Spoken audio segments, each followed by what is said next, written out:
ordinary man talking to ordinary customers about some cool stuff. I had another deep chat with a customer this morning for quite a while. It's killer doing that. You gotta try it if you haven't tried it. And I realized something. We're making big mistakes as people, especially parents. Oh my God.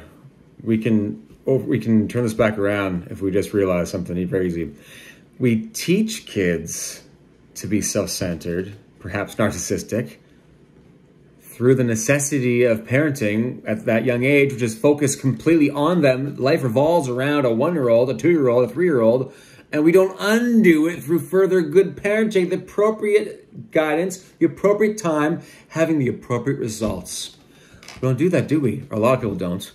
You should see some kids and parents at some soccer practices I've been going to lately.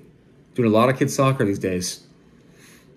These kids misbehave a lot, and the parents do nothing, usually.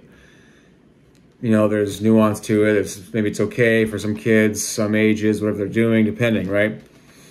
My customer said her neighbor, their kid, I forget what age, she said, young kid, it gotta be 3 or 4 or 5, you know, around there, threw a handful of gravel at her.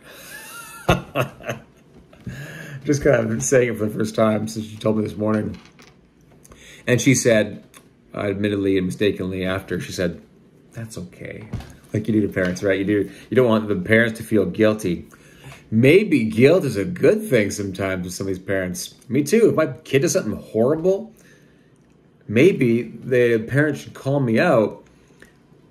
You can do it politely, come on. But to be just like scared of conflict. Man, people love conflict on social media in certain situations. They hate conflict. Oh my gosh, people are so weird. We gotta call that stuff out.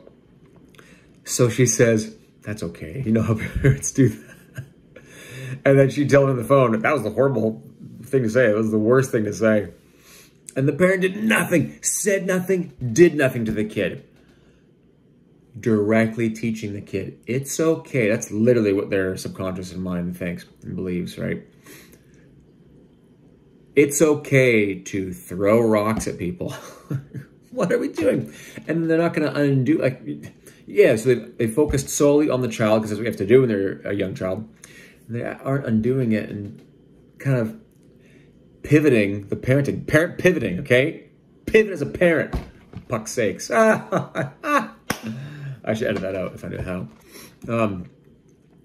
We gotta pivot and change it at some point. I tell my kid every time she like burps or something or cough, cover your mouth, say excuse me, every time.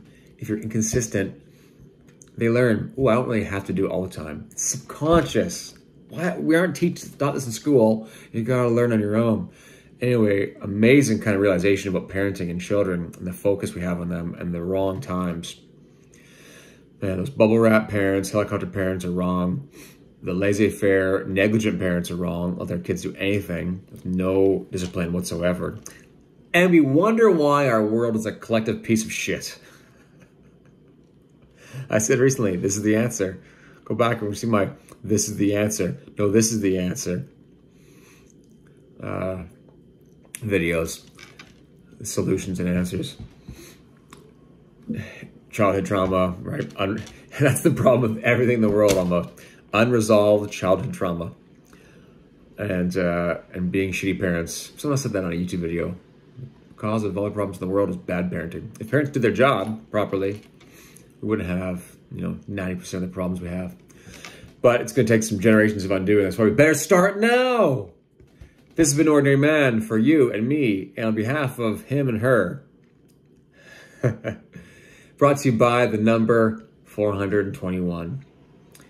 I'm making things up as I go, as I always do. So, peace, love, strength, freedom, intelligence, questioning, and other healthy, good things. Maybe some faith is good in there too. Faith over fear. All right. See you tomorrow.